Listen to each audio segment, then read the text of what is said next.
2. The times they are a-changing. Many people, including Special Forces soldier Conor Ryan, were looking expectantly to the heavens in anticipation of witnessing a total eclipse of the sun. However, as it turned out, it was to be a very dark day indeed for all, and it would only get worse over the next 48 hours. Britons woke to the terrible news that the popular handsome Prince Edmund, the Duke of Cumberland, had been killed whilst flying an RAF Merlin helicopter at 4 o'clock hours. The prince tried desperately to protect the crew from a stricken fishing trawler in treacherous waters off Portnahaven, the Inner Hebrides, Scotland. The aircraft suffered a catastrophic engine failure, plummeting into the icy depths with the loss of the whole crew. However, all the bodies, including the prince's, were successfully recovered. The subsequent thorough investigation by the AAIB would eventually rule out any foul play. It was all the more tragic as the prince had only recently married Princess Caroline of Monaco 3 months earlier, and given the nation a spectacular royal wedding, according to the tabloid press. Rumor was the princess was with child. For some of the older generation it was shocking and sad news. For many others it barely mattered. So then, as viewers watched a special Sky News program broadcast all day from outside Buckingham Palace, royal correspondent Peter Sawyer was interrupted, and they cut to the newsroom at 14:45 hours. "We are just getting some breaking news from Reuters. There has been a plane crash in the Turkish capital, Ankara, involving a civilian aircraft at 12:22 hours local time. A small plane crashed into a busy road and hit a convoy of vehicles that included the President of the United States motorcade. We believe there are multiple casualties. We will bring you more when we have more information." Sky News cut back to Buckingham Palace as people started to bring bouquets of flowers and lay them on the ground, some openly weeping and hugging each other. It was reminiscent of the scenes when Princess Diana was tragically killed in a car crash in August '97. In some inner-city areas, riots broke out when anarchists and thugs were attacked by right-wing groups and ordinary angry citizens looking for an excuse to loot shops and celebrate the princess' death. However, there was still a sizable percentage of the UK that still admired the monarchy. Violence spreads across the country. The prince's death was the spark that lit the tinderbox. A police officer is stabbed to death in Liverpool trying to give first aid to an injured schoolgirl hit by a car. In Luton, a gang of anarchists holding placards mocking the royal family's deaths by hanging was shot at in a drive-by shooting. One protester was critically injured, which led to even more rioting and violence throughout Bedfordshire and the home counties. The Prime Minister decided to keep the horrific terror attack on a British Army base in Cornwall by Irish Republicans. That had happened at around the same time as the prince's death from the public to avoid inflaming an already volatile situation. Events in Turkey would catalyze enormous global change in the years to come. The shooting down of 2 American F-22 Raptor fighter jets in northern Turkey would be the final nail in the country's coffin, resulting in Turkey being expelled from NATO.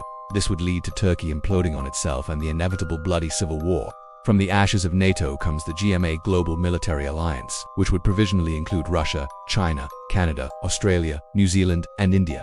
The United Kingdom was judged to be weaker than Russia militarily in the pecking order of the GMA members after its decision not to renew its nuclear deterrent in 2013, and also its decision to sell one of its aircraft carriers, HMS Prince of Wales, to India.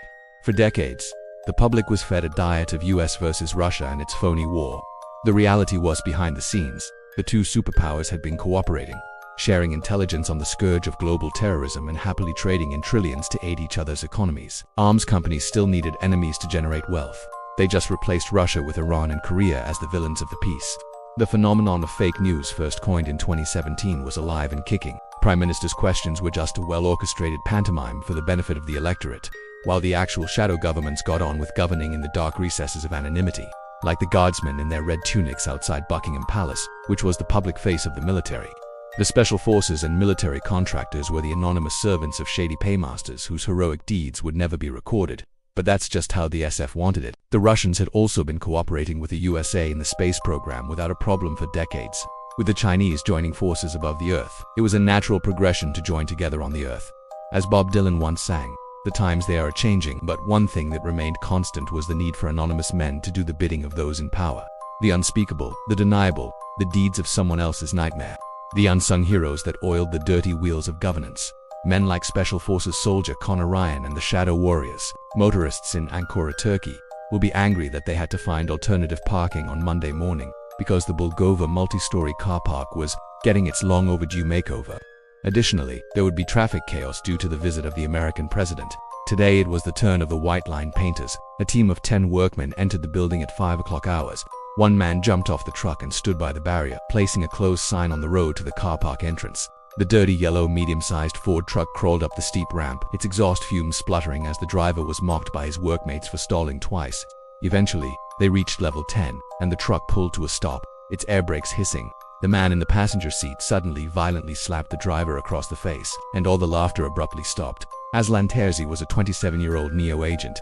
He considered today the most fantastic day in his life because he was chosen for a critical martyrdom operation for his beloved Turkey. You know what you must do. Now get to work. We can't be behind schedule. When he wasn't painting white lines, Aslan worked for the Neo-National Intelligence Organization. The men quickly set about their tasks, erecting canvas screens to prevent anything from seeing into level 10. Constantly checking his watch, Aslan shouted for his men to unload the truck, and whatever they did, do not drop the wooden crates, or he would drop them, placing his hand on his pistol inside his overalls to emphasize his threat. With the threat ringing in their ears, the men set about their tasks with renewed vigor. After about 20 minutes, they had built a red microlight aircraft. Aslan quickly inspected the airframe and barked out the order, load the weapons. The engine was an OMC air-cooled supercharged 1500cc engine, designed to compensate for the added weight of the weapons. Alson was so dedicated that he had even lost 2 stones in body weight over the last 4 months of planning to allow more weapons payload. 2 large sacks that once contained rice were filled with HME homemade explosives, scrapyard confetti nails, rusty screws, and ball bearings. Fundamental everyday materials but lethal, nonetheless. Next came the 155mm artillery shell fixed firmly in the back of the aircraft with brackets and screws. The white liners had made a very crude but potentially lethal flying bomb.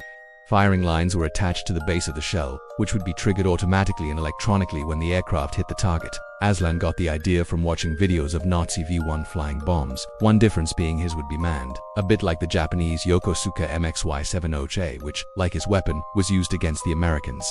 All complete and ready for your inspection, sir. Well done, everyone. You did it with 10 minutes to spare. Thank you, sir, they said proudly, standing to attention. Aslan triple-checked everything, looked at his watch again, then picked up his radio and spoke to his bosses at Kankaya Ulu's headquarters.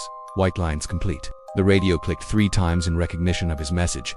Apart from the one on sentry at the entrance, all 9 men unrolled their prayer mats and prayed. Allahu Akbar, Allahu Akbar, God is the greatest, God is the greatest. Allahu Akbar, Allahu Akbar, God is the greatest, God is the greatest, God is the greatest. Ashadu an la ilaha, I bear witness that there is none worthy of worship but God. Ashadu an la ilaha illallah. I bear witness that there is none worthy of worship but God. God is the greatest. God is the greatest. La ilaha illallah. There is no deity but God. Thanks for watching. Please like, subscribe, and share. Don't forget to read or listen to Sons of Eirinn Operation Celtic Jihad.